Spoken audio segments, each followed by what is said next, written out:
नमस्ते। मैं हूं सुरेश कुमार एकलवे और आप देख रहे हैं हिंदुस्तान न्यूज एंड टिप्स। चीन में प्रॉपर्टी सेक्टर क्रैश कर गया है और इसी के साथ चाइनीज बैंकों में हाहाकार भी शुरू हो गया है। आशंका व्यक्त की जा रही है कि इसके चलते बैंकों को $350 अरब का नुकसान होने वाला है। अगर चीनी अधिकारियों द्वारा यह संकट नहीं संभाला गया तो इससे सिर्फ चीन की कमर नहीं टूटेगी बल्कि चीनी अर्थव्यवस्था पर मेहरबान कुछ छोटे देश भी बुरी तरह परेशान हो सकते हैं। फिलहाल स्थिति यह बनी हुई है कि चीनी अधिकारियों को गहरी उथल पुथल के लिए संघर्ष करना पड़ रहा है और वे अभी इस कोशिश में लगे हैं कि दुनिया को चीन की तबाही की जानकारी न मिल सके। पिछले कई दिनों से चीन के प्रॉपर्टी सेक्टर की बर्बादी की खबरें फैल रही थी, लेकिन चीन इस मामले को दबाने के लिए पूरे जतन कर रहा है। खुद चीनी जनता ने अपनी सरकार के खिलाफ मोर्चा खोलते हुए कल से प्रॉपर्टी सेक्टर के बहिष्कार का बिगुल बजा दिया है। चीन के 90 से ज्यादा शहरों में लोगों ने बैंकों से जो लोन लिया था, होम बायर्स ने उसे चुकाने से इनकार कर दिया है, जिसके चलते चाइनीज बैंकों में हाहाकार मच गया है। माना जा रहा है कि यह रकम $350 अरब से कहीं ज्यादा है, जो सीधे तौर पर चीन की जीडीपी को प्रभावित करेगी। चीन का यह संकट कितना बड़ा है और कैसे उसके ताबूत की यह खतरनाक कील बन सकता है और कैसे उसकी $56 ट्रिलियन की बैंकिंग प्रणाली डगमगा रही है, उसके लिए चीन के संकट को समझना भी जरूरी है।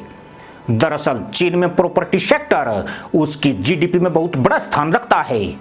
किसी भी अन्य उद्योग की तुलना में रियल एस्टेट ने जीडीपी में बड़ी भूमिका निभाई है।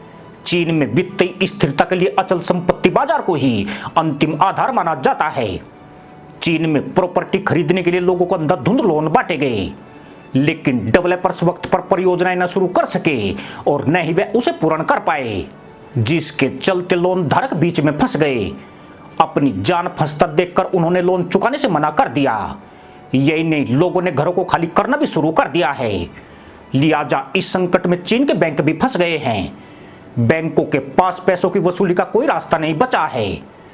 इसका मतलब यह हुआ कि चीन का रियल एस्टेट, जो खुद $300 अरब के कर्ज नीचे दम तोड़ रहा है, अपने साथ चीन के बैंकों का काल भी बन गया है।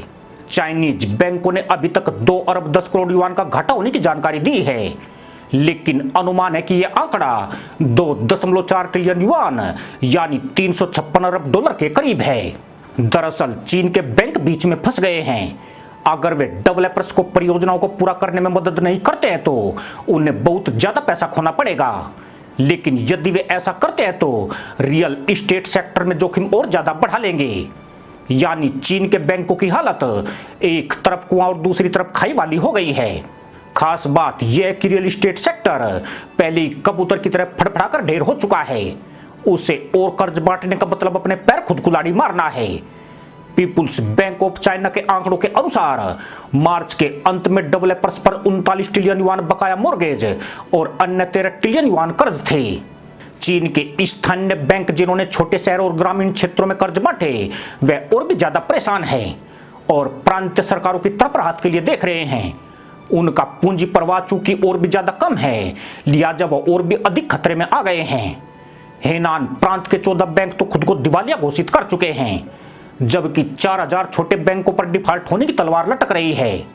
आपको यह भी बता दें कि चीन के बैंकों का मार्च के महीने तक 2.9 ट्रिलियन युआन का लोन डूब चुका था, लेकिन अब माना जा रहा है कि इसमें रिकॉर्ड इजाफा हो सकता है और यह सीधे तौर पर चीन की अर्थव्यवस्था को तनाव में डाल देगा, जिसके चलते चीन बुरी तरह से आर्थिक मंदी में फंस सकता है। मजे की बात यह है कि इस विपत्ति से बचने के लिए चीन की कंपनियों ने अपने खर्च में भारी कटौती करनी शुरू कर दी है। इसकी वजह से चीन में लोगों की डिस्पोजल आय बढ़ती धीमी हो गई है और घर खरीदारों को अपने कर्ज चुकाने की क्षमता को और नुकसान हो रहा है।